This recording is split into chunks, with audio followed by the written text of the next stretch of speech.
नमस्कार साथियों, स्वागत है आप सभी का हमारे YouTube चैनल स्मार्ट स्टडी 101 पर एंड मैं हूं दिव्या वर्मा। तो आज की क्लास में नागमती विरह वर्णन के 13वें खंड की व्याख्या को कंप्लीट करेंगे। बाकी दोस्तों, अगर आपने इससे पहले की वीडियोस अभी तक नहीं देखी हैं तो जाकर देख लीजिएगा। सारी क्लासेस आपको हमारे इसी चैनल पर मिल जाएंगी। तो चलिए फिर समझते हैं इसे। देखिए, यहाँ पर संदर्भ आपका वही रहेगा जो आपको फर्स्ट वीडियो में बताया गया है। बाकी इसके प्रसंग को समझते हैं।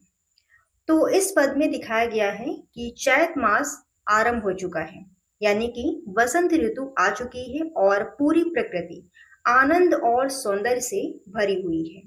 वृक्षों पर नई नई पत्तियां निकल रही हैं, फूल खिल रहे हैं और कोयल मधुर सुरों में गीत गा रही हैं। किंतु नागमती के लिए ये सारा सौंदर्य आनंददायक ना होकर उसके लिए विरह को और अधिक बढ़ा देता है और वो अपने प्रिय के यानी अपने पति के लौट आने की प्रार्थना कर रही है। तो वो ये था इसका प्रसंग और अब हम समझते हैं व्याख्या को। तो यहाँ पर पहली पंक्ति है, चैत बसंता होई धमारी मोहि लेखे संसार उजारी। चैत यानी कि चैत मास, चैत का महीना।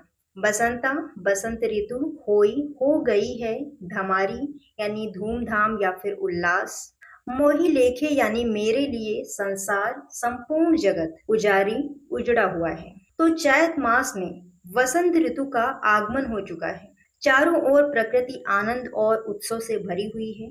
किंतु प्रिय के वियोग में जो रानी नागमती हैं, उनको ये सारा संसार कैसा लग रहा है? सूना लग रहा है, सूना और उजड़ा हुआ दिखाई दे रहा है।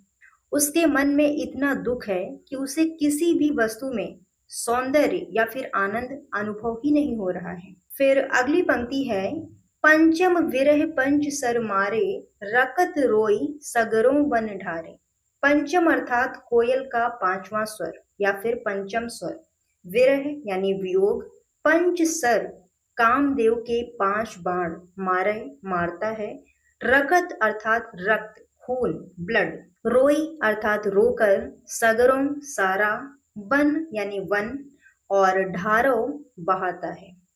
तो कोयल का मधुर पंचम स्वर नागमती को सुख देने की बजाय उसकी पीड़ा को, उसके दुख को और ज्यादा बढ़ा देता है। उसे ऐसा लगता है जैसे कामदेव काम वासना के अपने 5 बाण उसके हृदय में मारकर उसे घायल कर रहे हैं और रानी नागमती के रक्त रूपी आंसू ने पूरे वन को लाल रंग से ढक दिया है या फिर लाल रंग से रंग दिया है।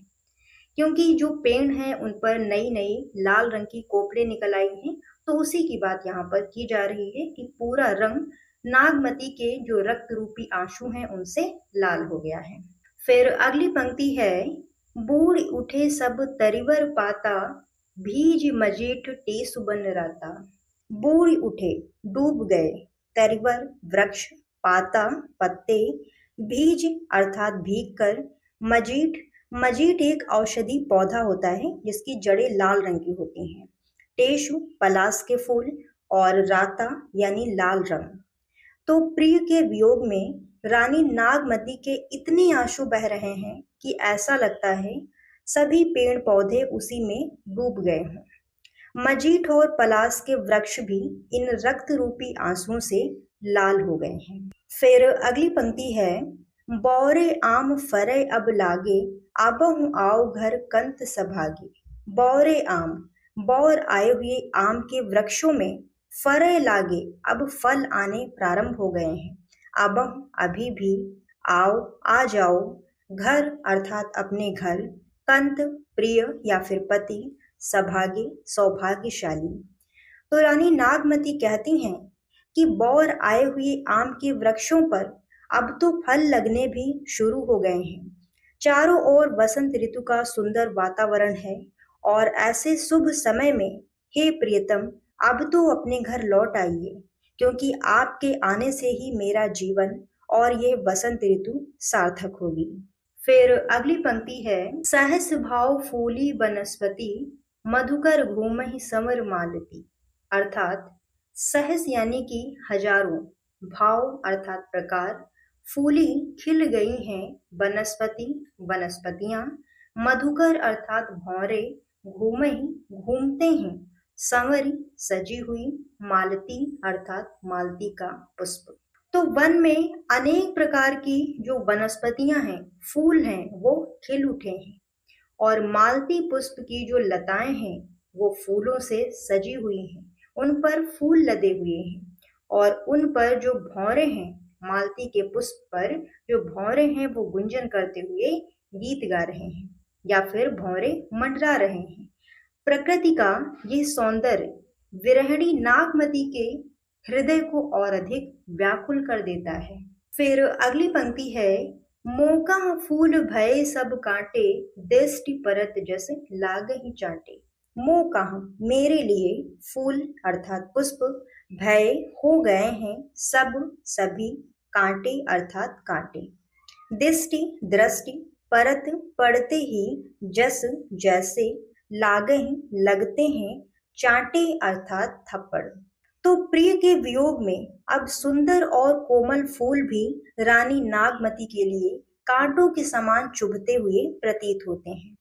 उन पर जैसे ही दृष्टि पड़ती है उन्हें ऐसा अनुभव होता है मानो कोई थप्पड़ मार रहा हो, यानी उन्हें बहुत कष्ट होता है। वसंत ऋतु का मनमोहक सौंदर्य, खिले हुए फूल और प्रकृति की शोभा भी अब आनंद नहीं देती, बल्कि प्रिय की याद को और अधिक गहरा कर देते हैं। विरह की पीड़ा इतनी तीव्र है कि सुख देने वाली प्रत्येक वस्तु अब दुख और कष्ट का कारण ही बन गई है। फिर अगली पंक्ति है, फर जोबन भय नारंग शाखा, सुआ बिरह अब जाय न राखा।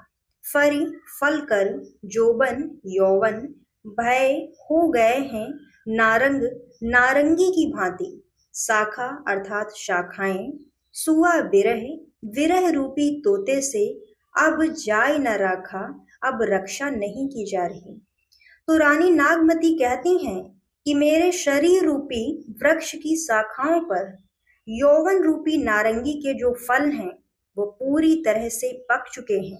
यह यौवन अपने पूर्ण सौंदर्य और आकर्षण पर है, किंतु प्रिय के वियोग रूपी तोते ने उसे धीरे धीरे नष्ट करना प्रारंभ कर दिया है।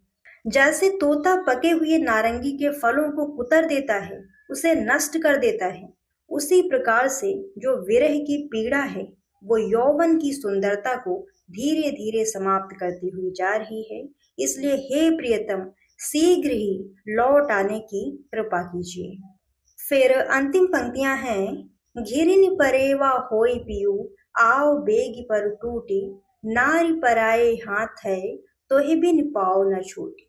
घेरिन परेवा, घेरी हुई कबूतरी की भांति, होई होकर, पियू अर्थात प्रियतम, आओ चले आओ, बेगी शीघ्र ही बहुत जल्द, पर टूटी बाज की तरह झपट्टा मारते हुए, नारी अर्थात नारी, पराए हाथ दूसरों के अधीन है, तो ही बिनु तुम्हारे बिना, पाँव ना छूटी अर्थात बंधन से मुक्त नहीं हो सकती। तो रानी नागमती कहती हैं कि मैं घिरी हुई कबूतरी की भांति असहाय हूँ और संकट में फंसी हुई हूँ। हे प्रियतम, आप बाज की तरह झपट्टा मारते हुए तेजी से मेरे पास चले आओ और मुझे इस विरह रूपी संकट से बचा लो आकर। आपके बिना मैं पराधीन हूँ और इस विरह की असहनीय पीड़ा से मुक्त नहीं हो सकती हूँ, इसलिए शीघ्र ही लौट आने की प्रार्थना करती हूँ। तो ये थी इसकी व्याख्या और अब हम समझते हैं इसका काव्यगत सौंदर्य। तो भाषा यहाँ पर अवधि है, रस वियोग श्रृंगार है, छंद चौपाई और दोहा है। यदि हम अलंकारों की बात करते हैं तो यहाँ पर एक पंक्ति थी, फर जोबन भय नारंग शाखा। इस पंक्ति में रूपक अलंकार है क्योंकि शरीर को शाखा और यौवन को नारंगी फल की भांति माना गया है। अगली पंक्ति थी, पंचम विरह पंच सर मारे। तो यहाँ पर पा वर्ण की जो आवृत्ति है वो बार बार है, अर्थात यहाँ पर अनुप्रास अलंकार है। तो आज की वीडियो यहीं पर समाप्त होती है। बाकी दोस्तों, अगर ये क्लास आपको पसंद आई हो तो प्लीज दोस्तों वीडियो को लाइक शेयर जरूर कीजिएगा एंड चैनल पर नए हो तो सब्सक्राइब भी कर लीजिएगा, क्योंकि हम आपके लिए ऐसे ही वीडियोस लाते रहते हैं। मिलते हैं दोस्तों बहुत जल्द किसी नेक्स्ट क्लास में, तब तक के लिए धन्यवाद साथियों, जय हिंद।